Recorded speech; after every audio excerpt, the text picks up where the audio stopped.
In every culture, there's a tradition of honoring those who've served their country, but sometimes the deepest battles happen after returning home. What occurred on the Steve Harvey Show one Thursday afternoon in October 2024 wasn't just about a veteran sharing his story. It was about how one man's courage to reveal his darkest secret created a moment that would transform countless lives and redefine what true strength really means. If you're moved by this story, don't forget to like and subscribe to see more content that celebrates the human spirit and the power of vulnerability. The studio lights were bright in the Chicago recording studio where the Steve Harvey Show was filming its special Veterans Day episode. The audience, sprinkled with service members in uniform, had been energetic all afternoon as Steve interviewed various veterans about their service and transition back to civilian life. But when 34-year-old Marcus Wilson was introduced, something about his presence immediately changed the atmosphere in the room. Marcus rolled onto the stage in his wheelchair, his broad shoulders and military short hair making him instantly recognizable as a former Marine. What wasn't visible to the cameras or audience were the invisible wounds he carried, the ones that had almost cost him everything. Marcus wore his dress blues despite having left the service 7 years ago. The medals on his chest told part of his story. 2 tours in Afghanistan, a Purple Heart, a Bronze Star with Valor. But they couldn't tell the whole story. "Welcome to the show." "Marcus," Steve said warmly, reaching down to shake his hand. "Thank you for your service, sir." Marcus nodded, his jaw tight. "Thank you for having me, Mr. Harvey." "So, you served as a Marine for 8 years, is that right?" Steve asked, settling into his chair. "Yes, sir. Enlisted right out of high school in 2010. Best decision I ever made." Marcus's voice was clear, confident when talking about his service. The conversation continued with Marcus sharing stories about his unit, the brotherhood he'd found among his fellow Marines, and the pride he felt serving his country. He spoke about his first tour in Afghanistan with animation, describing the villages they'd helped secure and the schools they'd protected. "Everything changed during my second tour," Marcus said, his voice dropping slightly. "We were on patrol near Kandahar when our vehicle hit an IED." The audience fell silent as Marcus described the explosion that took both his legs and killed 2 of his closest friends. "Woke up in Germany 3 days later," he said. "They told me I'd never walk again in that." His voice broke for a moment. "That my men didn't make it." Steve's expression was solemn as he listened. This wasn't his usual show filled with jokes and light-hearted moments. This was something much more profound. "Coming home was supposed to be the easy part," Marcus continued, "but it turned out to be the hardest battle I'd ever fight." Marcus explained how he'd returned to his hometown of Savannah, Georgia, initially welcomed as a hero. The community had raised money to make his mother's house wheelchair accessible. His high school had held an assembly in his honor. For a few months he'd felt supported, but then people move on with their lives, he said, and I was stuck in this chair, stuck with my thoughts, stuck with the guilt of surviving when my brothers didn't. Marcus described his descent into depression, the nightmares that plagued him, and how he'd pushed away his family and friends. "I didn't know it then, but I had severe PTSD," he explained. "I was angry all the time.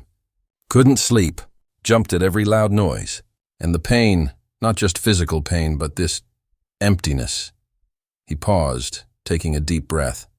"That's when I started drinking." What had begun as a way to numb the pain and help him sleep had quickly spiraled into full-blown alcoholism. Within a year of returning home, Marcus was isolated, drinking from morning until night, and contemplating ending his life. "I didn't see a point anymore," he admitted. "I couldn't serve, couldn't walk, couldn't even look my mother in the eye because I was so ashamed of what I'd become." The historical context of veteran suicide rates and PTSD hung in the air, unspoken but understood by many in the audience. According to statistics, more than 20 veterans take their lives every day in America, a silent epidemic rarely discussed in the mainstream. As Marcus continued his story, the complexity of his experience began to unfold. He described one particularly dark night in December 2018, when he'd wheeled himself to the edge of the Talmadge Memorial Bridge, determined to end his pain, I sat there for hours watching the water, he said quietly. I had my service weapon with me. I'd written letters to my mom and my sister. I was ready. Steve leaned forward in his chair, his usual jovial demeanor completely gone. What happened, Marcus? He asked gently. My phone rang, Marcus said. It was Staff Sergeant Collins, my old platoon leader. Said he had a feeling he needed to call. Just a feeling. He was in California, hadn't talked to me in months, but he called that exact night.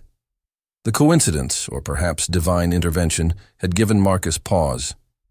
He'd answered the phone, and the conversation that followed had convinced him to give life one more chance. He told me about this program for veterans in Atlanta, a rehabilitation center that specialized in combat trauma and substance abuse. He said he'd pick me up himself if that's what it took. Marcus had agreed to try, not because he believed things would get better, but because he couldn't bring himself to disappoint his former leader again. The next day, my mom drove me to Atlanta. I was still drunk when I checked in. The rehabilitation program wasn't easy. Marcus struggled with withdrawal, with opening up in therapy, with being vulnerable around other veterans who seemed to be handling their transitions better than he was. There was this counselor there, Dr. Rivera. She was tough. No nonsense. First thing she asked me was what I was so afraid of.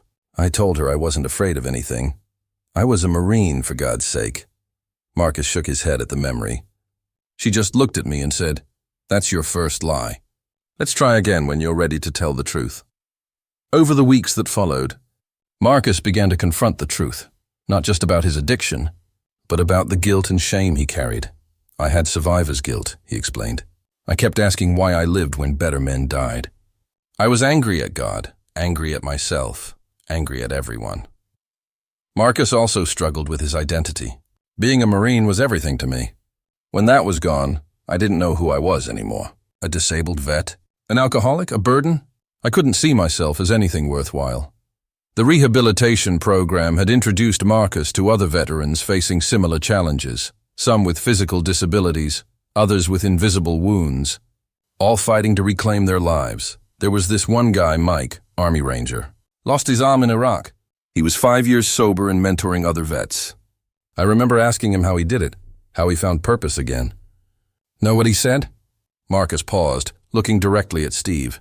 He said, "I stopped trying to be who I was and started figuring out who I could become." That perspective had been a turning point for Marcus. He began to engage more in therapy, to form connections with other veterans in the program, to imagine a future that might hold meaning. But there was still this secret, Marcus said, his voice dropping. Something I hadn't told anyone. Not my therapist, not my family, not my brothers in the program. The studio was completely silent now. Even Steve seemed to be holding his breath.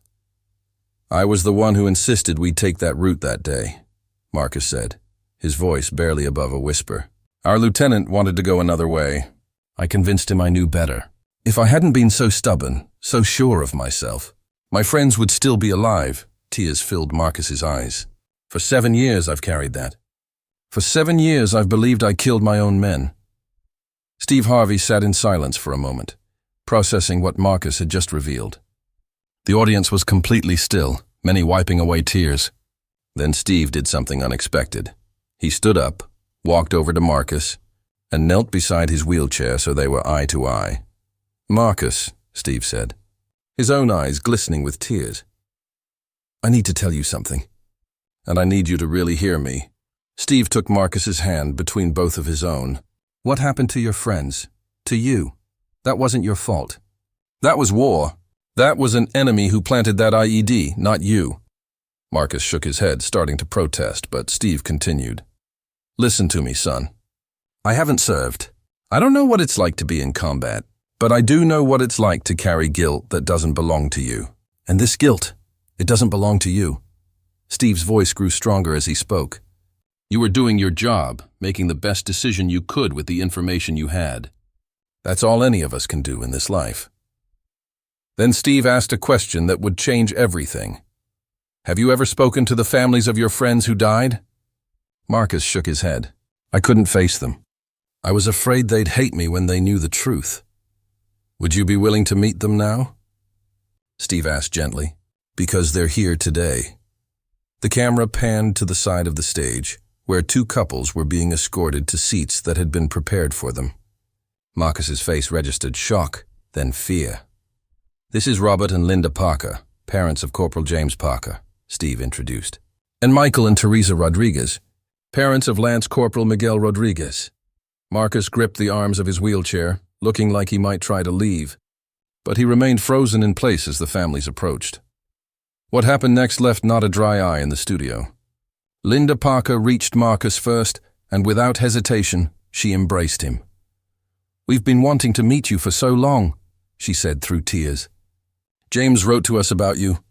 He said you were the best Marine he'd ever served with, that he'd trust you with his life." Michael Rodriguez stepped forward. "Our son called you his brother. He told us if anything ever happened to him, we should look out for you," Teresa added softly. "We've been trying to find you for years." As the families shared stories about their sons, stories that included Marcus, memories of brotherhood and courage, it became clear they held no blame in their hearts. Instead, they expressed gratitude that Marcus had survived, that some part of their son's legacy lived on in him. "They would want you to live, Marcus," Robert Parker said firmly, "to really live, not just survive."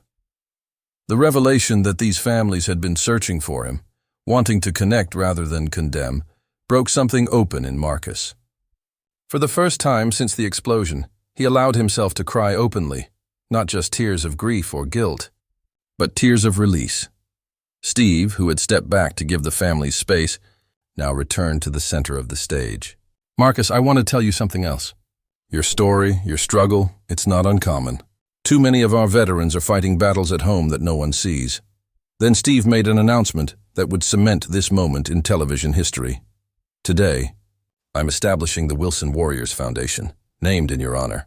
This foundation will provide funding for rehabilitation programs specifically designed for veterans with PTSD and substance abuse issues.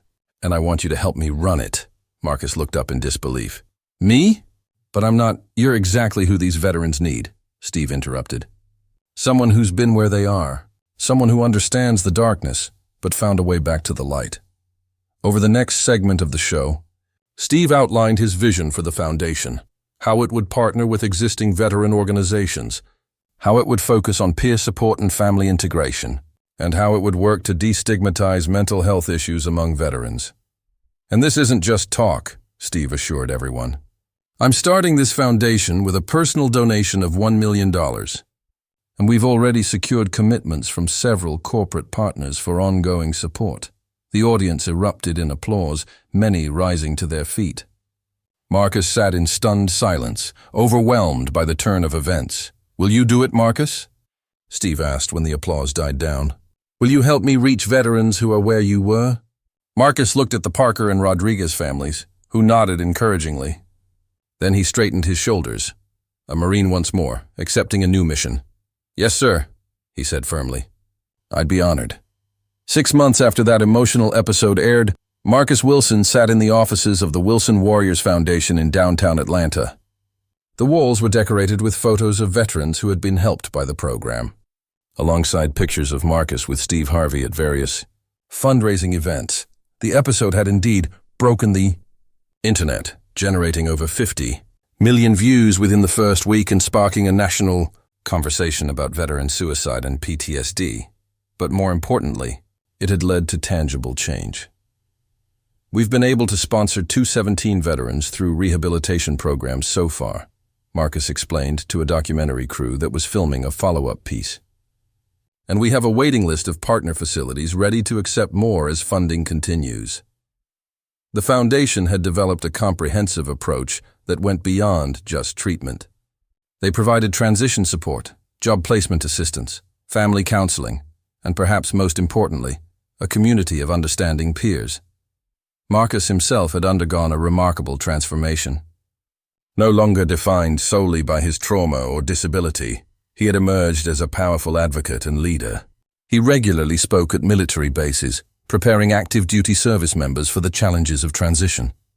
He testified before Congress about the need for better veteran mental health services, and most meaningfully, he led a weekly support group for veterans struggling with survivor's guilt.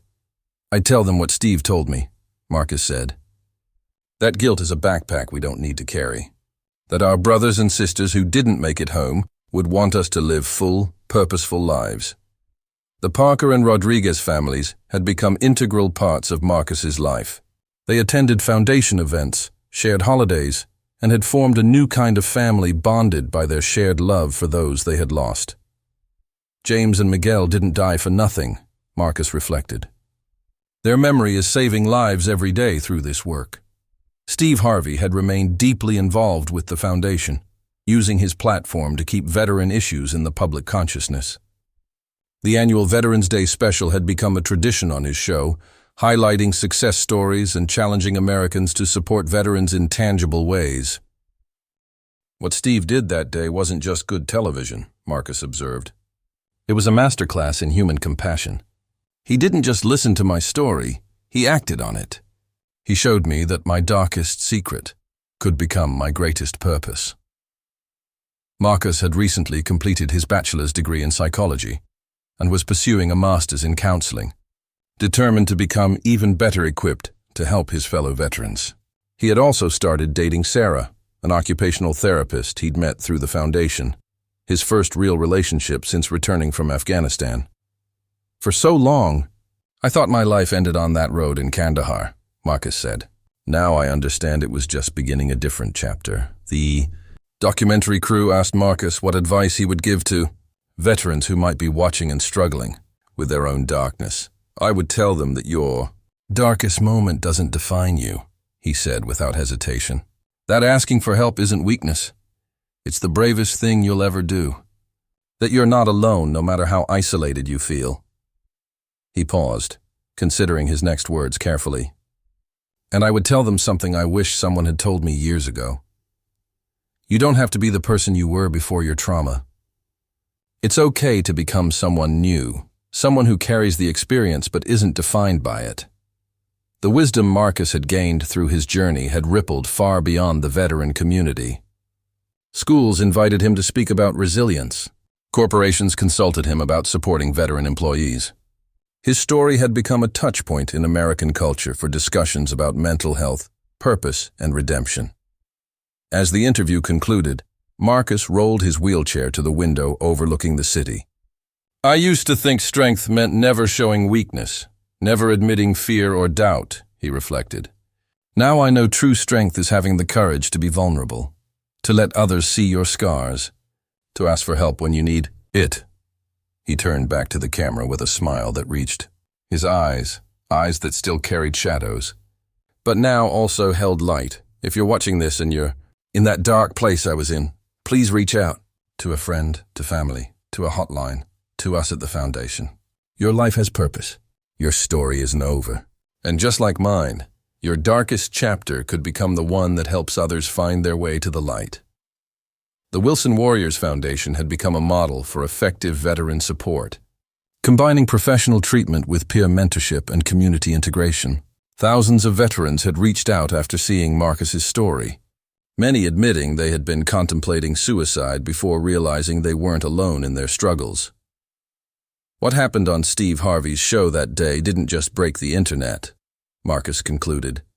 It broke the silence around veteran suicide, and in doing so, it's helping to break the cycle of isolation and despair that claims too many of our brothers and sisters. The final scene of the documentary showed Marcus at the annual Wilson Warriors Gala, standing from his wheelchair with the help of new prosthetic legs, another journey he had undertaken over the past year. With Steve Harvey at his side and the Parker and Rodriguez families in the front row, Marcus took his first steps across the stage to a standing ovation. It was a powerful visual metaphor for his message, that with the right support, even the deepest wounds can heal, and new beginnings are always possible. If this story moved you, please remember to like and subscribe to see more content that celebrates the human spirit and the power of second chances. Your support helps us share these important stories with the world.